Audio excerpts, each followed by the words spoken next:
ओम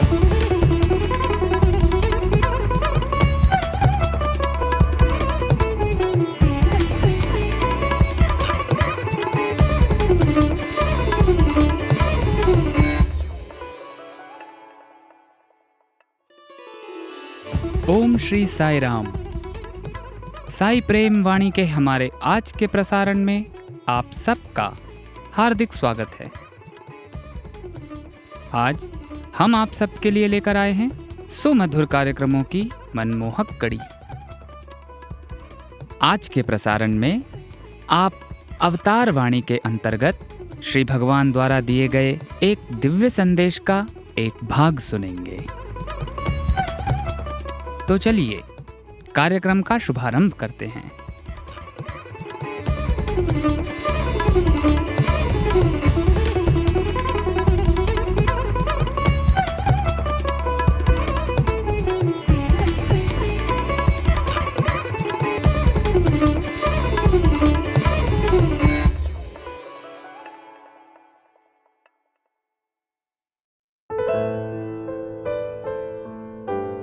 अब प्रस्तुत है हमारा कार्यक्रम अवतार वाणी। भगवान बाबा द्वारा सन 1984 को श्रीमद् भगवद गीता पर दिए गए दिव्य संभाषण का एक भाग आज हम प्रस्तुत करने जा रहे हैं।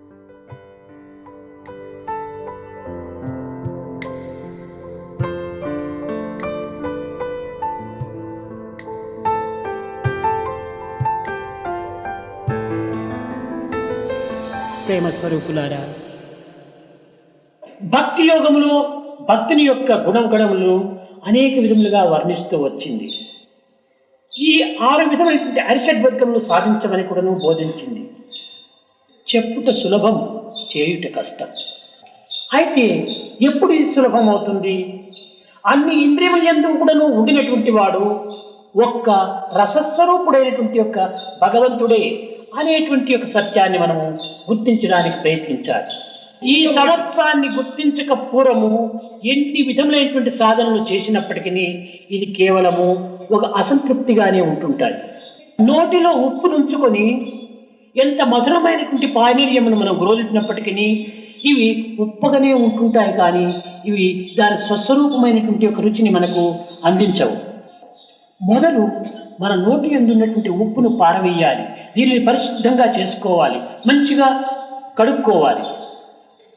దాని తరువాత ఈ మధుర పదార్థాన్ని నీవు గ్రోలు, నీకు మధురాన్ని అందిస్తుంది.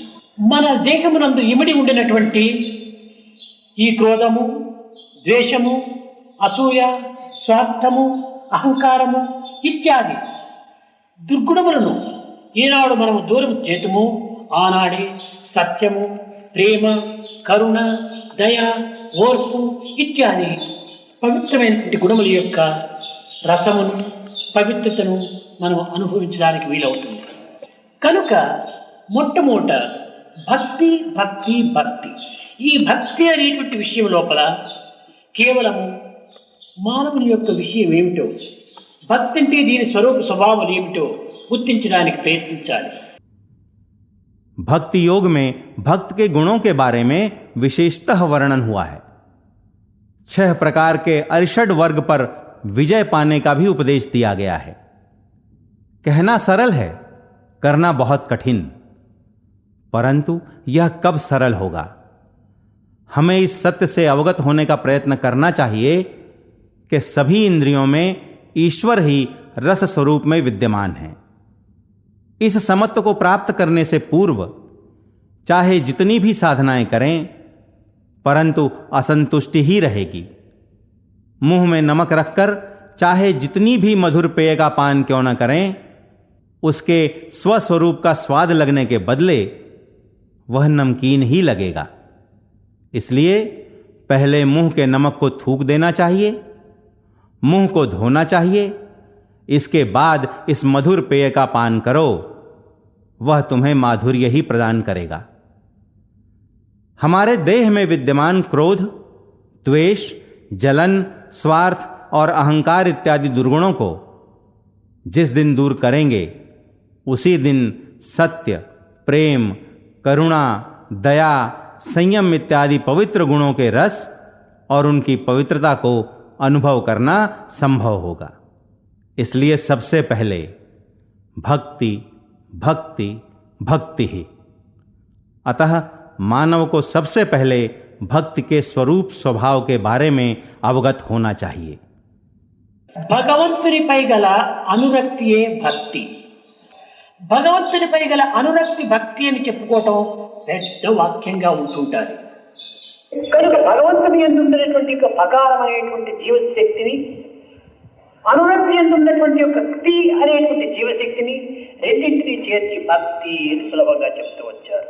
ఈ ఒక భక్తిని మాత్రమే మనం పోషించుకుంటూ పోయినప్పుడు శక్తి, రక్తి, విరక్తి, ముక్తి, అనురక్తి అన్నీ కూడా మనకు ప్రాప్తిస్తాయి. మానవుడికి అనురక్తి అనేటువంటిది ప్రాణం వంటి.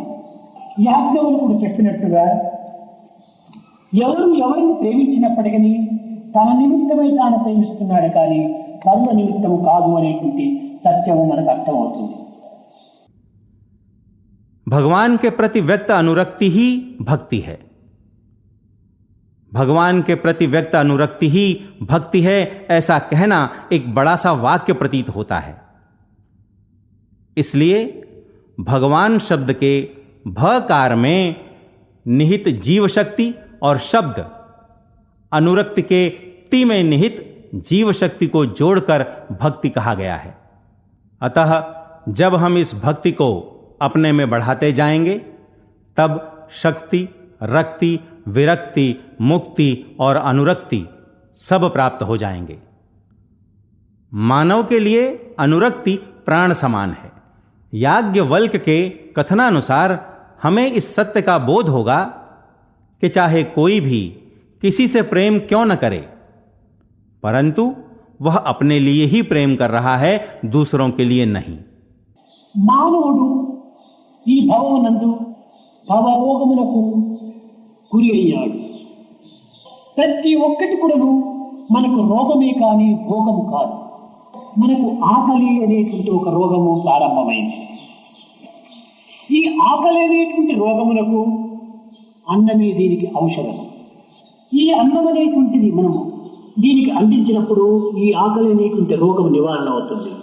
ఇది కేవలం భోగమని మనం భావిస్తున్నాము. పంచభక్ష పరమాణములతో కూడినటువంటి ఆహారమును భుజించటము మహాభోగమని భావిస్తున్నాము. కాదు కాదు, ఇది రోగములకు ఔషధమే.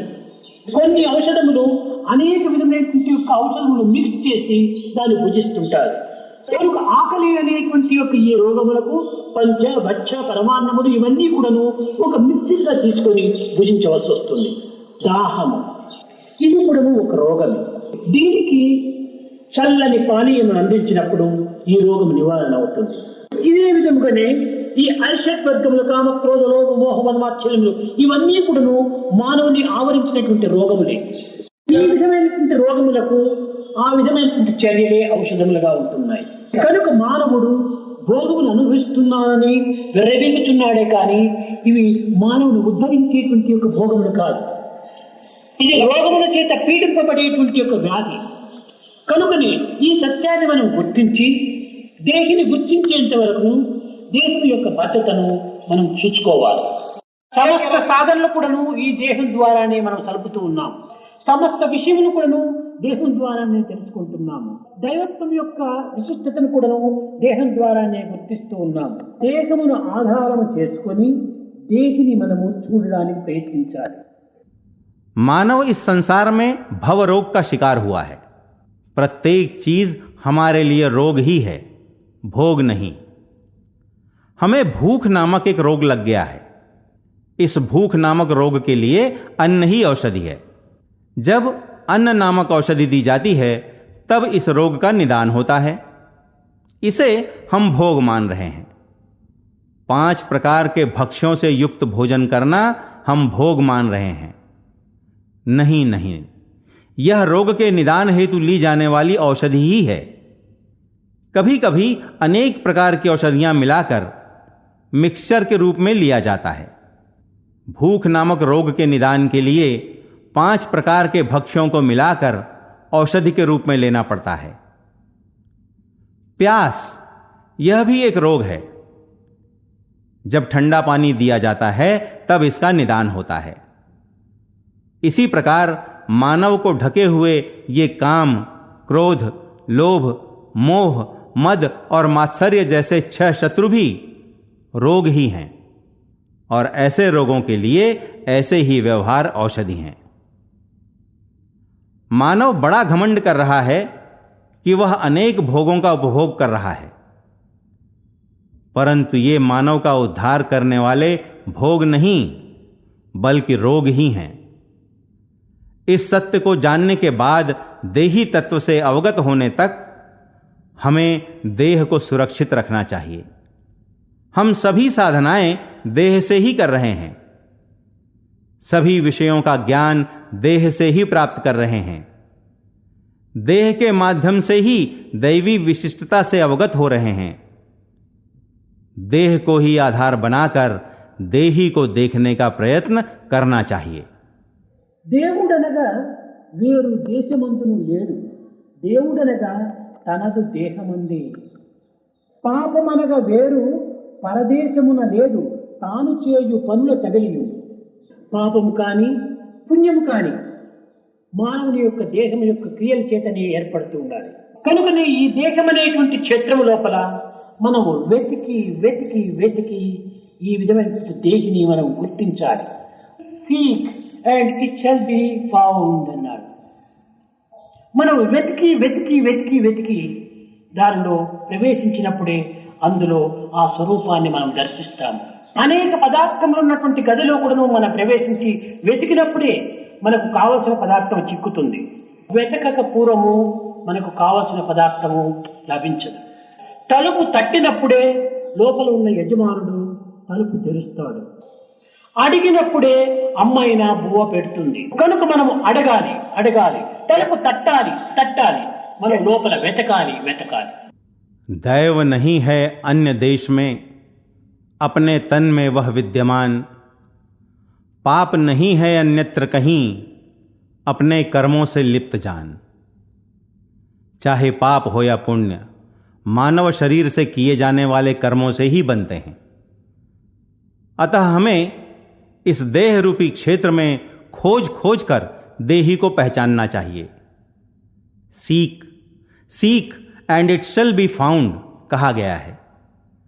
खोज खोज कर उसमें प्रवेश करने पर ही उस स्वरूप का दर्शन कर सकते हैं।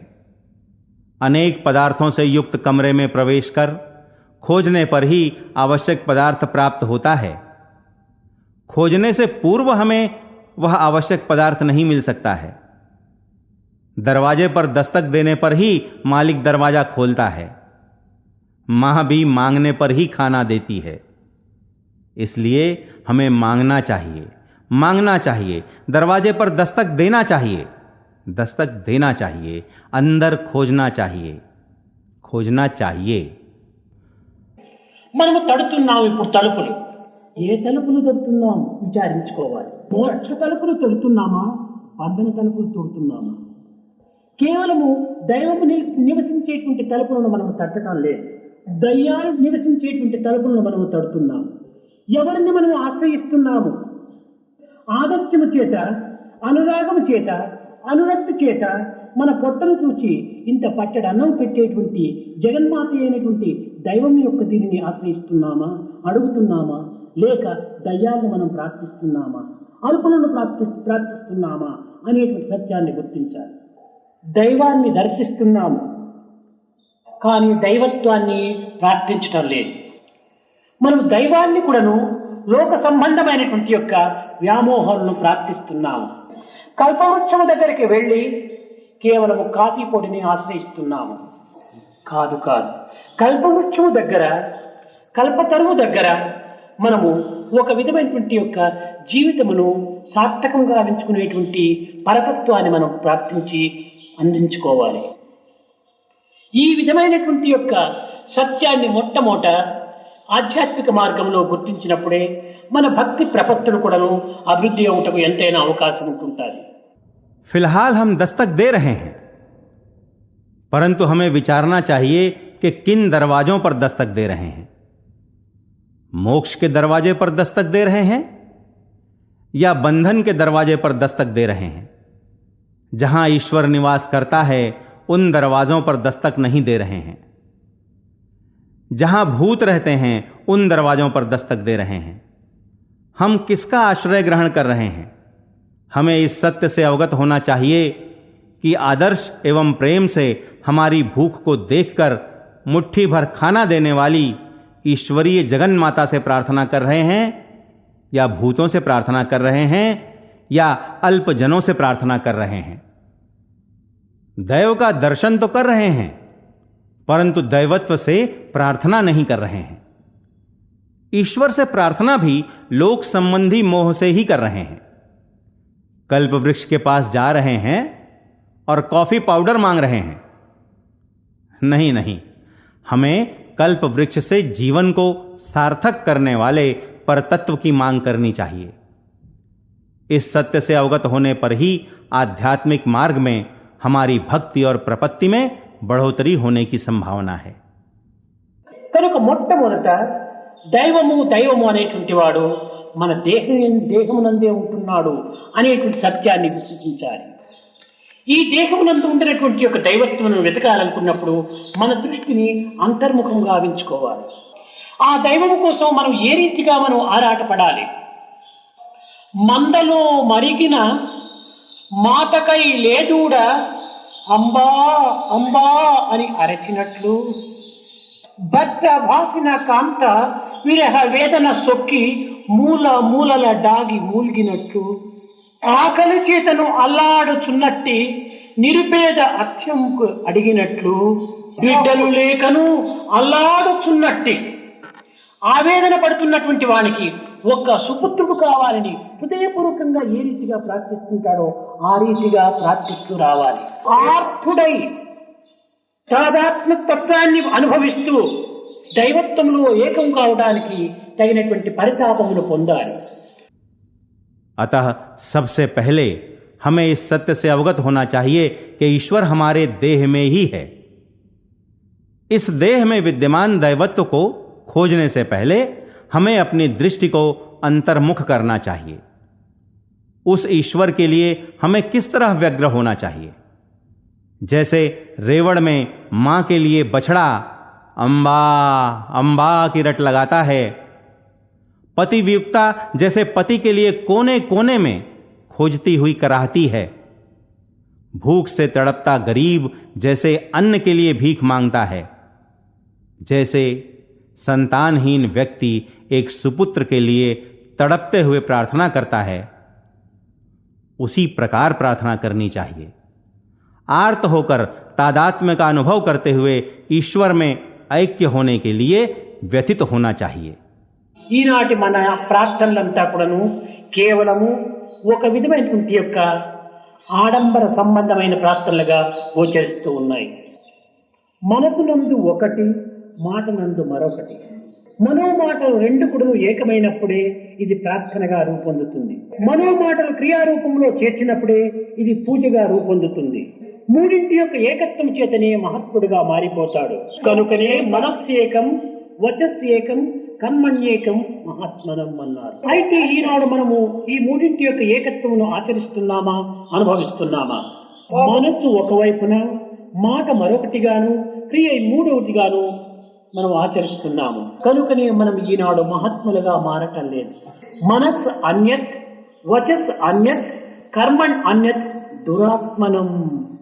కనుక ఈ విధమైనటువంటి యాక్ట్లంతా కూడాను దైవం దగ్గర చెల్లవు. యద్భావం తద్భవతి అని ఎట్టి తత్వమో అట్టి ఫలితము ఉంటుంటాయి. ఎట్టి పిండో అట్టి రొట్టె, ఎట్టి తిండో అట్టి త్రేపు, ఎట్టి భావమో అట్టి బాహ్యం. కనుక మనము భావమును పరిశుద్ధముగా ఉంచుకునేటువంటి ప్రయత్నములకు మొట్టమొదట మనము ముందంజ వేయాలి. పరిశుద్ధమైనటువంటి ప్రేమనుగా మనం తీర్చిదిద్దుకోవాలి. క్షమతత్వాన్ని మనం అభివృద్ధి పరచుకోవాలి. క్షమకు మించినటువంటిది మరొకటి జగత్తులో లేదు. క్షమ సత్యము, క్షమ ధర్మము, క్షమ వేదము, క్షమ అహింస, క్షమ సర్వము, క్షమ సంతోషము, క్షమ దయ, క్షమ సర్వస్వము సర్వలోకములందున్నాడు. ఈ క్షమత్వాన్ని మనము అనగా ఓపిక, అనగా ఓరిమి, ఈ ఓరిమిని మనము సాధించినప్పుడే దైవాన్ని సాధించిన వారం అవుతాం. आज हमारी प्रार्थनाएं केवल आडंबर पूर्ण होती जा रही हैं. मन की बात अलग और शब्दों में व्यक्त बात अलग. जब मन और वचन एक होंगे तभी यह प्रार्थना में रूपायित होगी. मन और वचन जब क्रिया के साथ जुड़ेंगे तभी यह पूजा में परिवर्तित होगी. तीनों की एकता के कारण ही व्यक्ति महात्मा बन जाता है. इसीलिए मनस्येकम वचस्येकम कर्मण्येकम महात्मनम कहा गया है. क्या आज हम इन तीनों की एकता का आचरण कर रहे हैं? क्या इसका अनुभव प्राप्त कर रहे हैं? आज हमारा मन एक ओर, शब्द कुछ और क्रियाएं कुछ और ही हैं. यही हमारा आचरण है. इसीलिए आज हम महात्मा नहीं बन पा रहे हैं. मनस अन्यत वचस अन्यत कर्मण्यत दुरात्मनम. अतः ऐसे एक्ट ईश्वर के पास मान्य नहीं हैं. यद भावम तद भवति. तत्व जैसा होगा परिणाम भी वैसा ही होगा.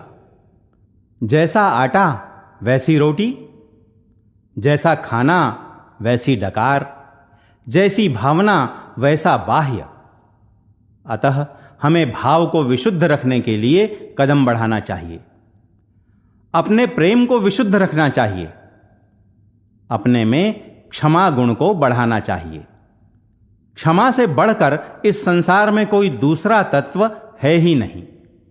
इसीलिए कहा गया है कि क्षमा सत्य है, क्षमा धर्म है, क्षमा वेद है, क्षमा अहिंसा है, क्षमा सर्वस्व है, क्षमा संतोष है, क्षमा दया है.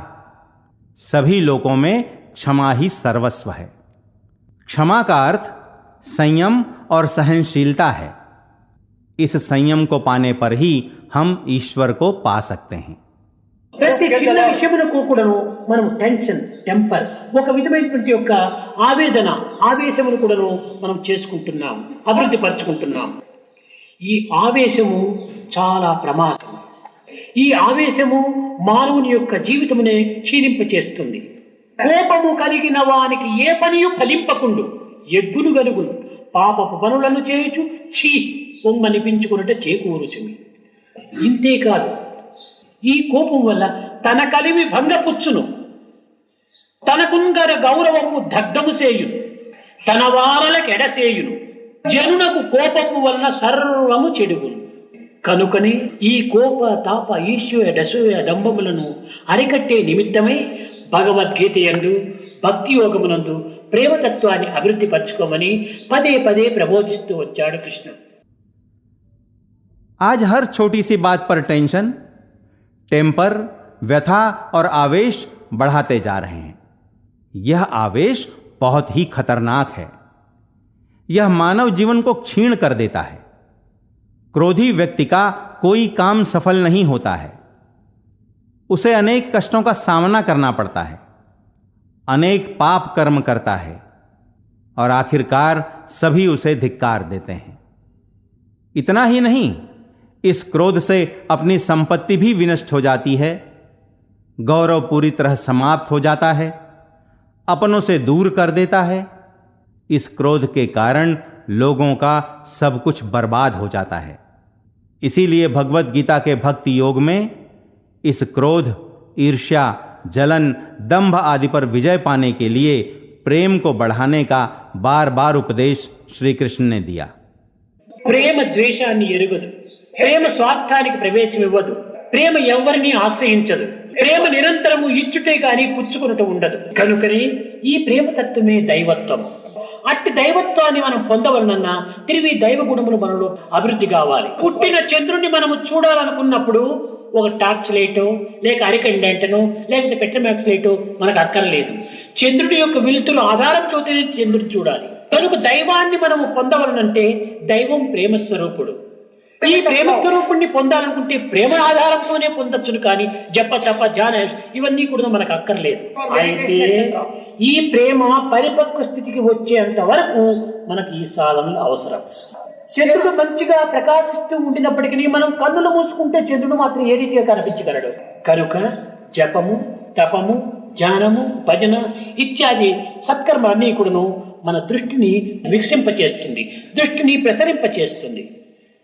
కనుక ఈ విధమైనటువంటి సాధనలు, పవిత్రమైన ప్రబోధలు మనం కొంతవరకును ఆలకించి దానిని అర్థం చేసుకొని ఆచరణ యందు ఉంచినప్పుడే మనము ధన్యులమవుతామనేటువంటి సత్యాన్ని ఈనాడు మీరు గుర్తించాలి. ఈ విధంగా నిత్యము ఏదో ఒక గంట అయినా కూడాను ఈ పవిత్రమైన కాలమును సార్థకంగా గావించుకోవటం చేత కాయం కూడాను ధన్యమవుతుంది, పుణ్యమును ప్రోగు చేసుకున్న వారమవుతాము అనేటువంటి ఒక సద్భావం చేత సద్హృదయులైపోయి ఇలాంటి అవకాశాన్ని మీరు దుర్వినియోగపరచుకోకుండా తగినటువంటి దీనిగా మీరు అనుభవించి ఆనందించి మీరు ధన్యులు కావాలని నేను ఆశిస్తున్నాను. प्रेम द्वेष को नहीं जानता है, प्रेम स्वार्थ को प्रवेश करने नहीं देता है, प्रेम किसी का आश्रय ग्रहण नहीं करता है, प्रेम में सदा देना ही होता है, लेना कदापि नहीं. इसीलिए यह प्रेम तत्व ही दैवत्व है. ऐसे दैवत्व को प्राप्त करने के लिए हमें दैवी गुणों का विकास होना चाहिए. यदि हम चंद्रमा को देखना चाहते हैं तो इसके लिए हमें किसी टॉर्च, लाइट या हरिकेन लालटेन या पेट्रोमैक्स लैंप की आवश्यकता नहीं है. चंद्रमा को चंद्रमा के प्रकाश के आधार पर ही देखना चाहिए. ईश्वर प्रेम स्वरूप है. ईश्वर को पाना है, प्रेम स्वरूप को पाना है तो प्रेम के सहारे ही पाया जा सकता है. इसके लिए जप, तप, ध्यान की आवश्यकता नहीं है, परंतु प्रेम के परिपक्व स्थिति तक पहुंचने तक हमें इन साधनों की आवश्यकता है. चंद्रमा के अच्छी तरह से प्रकाशित होते रहने पर भी यदि आंखें बंद कर लेते हैं तो चंद्रमा कैसे दिख पड़ेगा? जप, तप, ध्यान आदि सत्कर्म हमारी दृष्टि को विकसित करते हैं, दृष्टि को प्रसारित करते हैं. अतः ऐसी साधनाएं करते हुए पवित्र उपदेशों का श्रवण कर, उन्हें समझकर उनका आचरण करते रहने पर हम धन्य होंगे. इस प्रकार प्रतिनित्य 1 घंटा सार्थक करने पर हमारा शरीर धन्य होगा, पुण्य संचय करने वाले होंगे.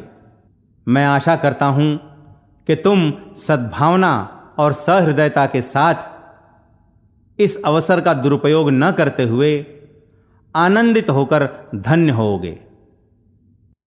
राम जयं रघुराम जयं राघव ज्ञान में लोकमयं.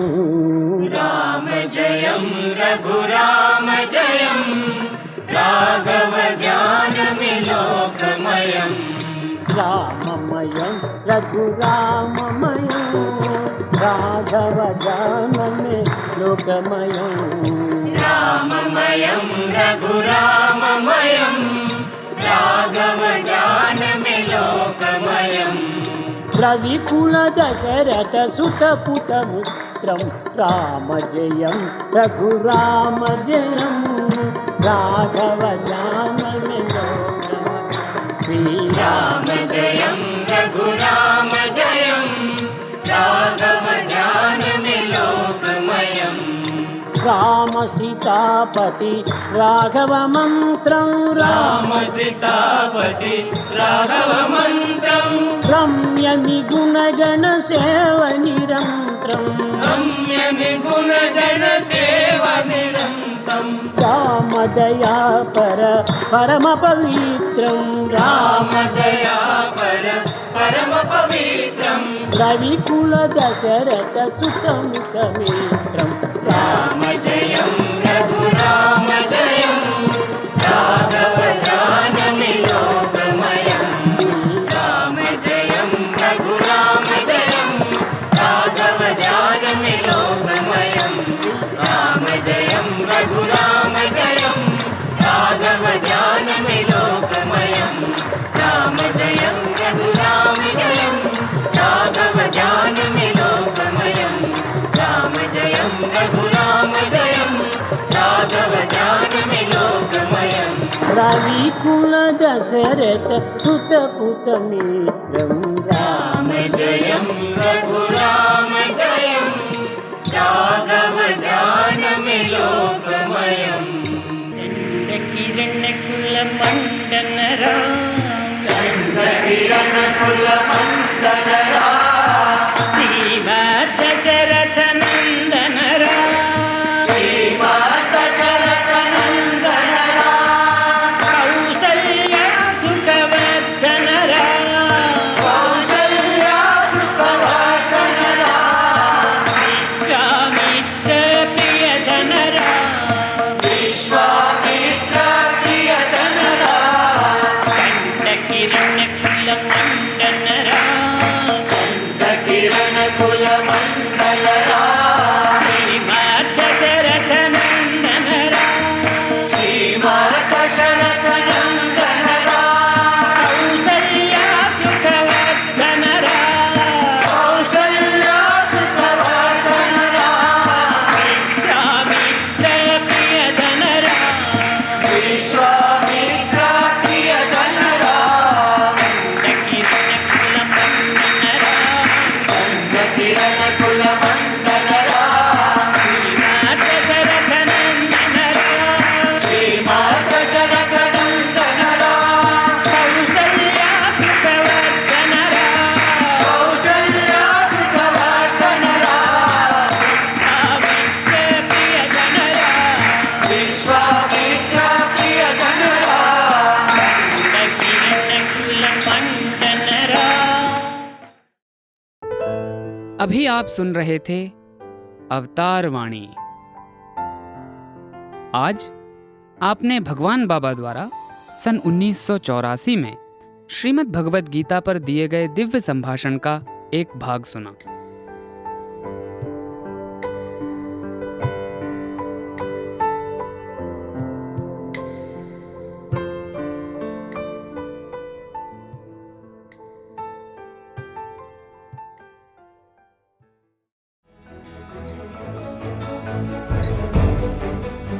इसी के साथ हमारे साईं प्रेमवाणी कार्यक्रम के इस प्रसारण को हम यहीं विराम देते हैं। आशा है हमारा आज का कार्यक्रम आपको पसंद आया होगा। अपने सुझावों को हम तक जरूर भेजें।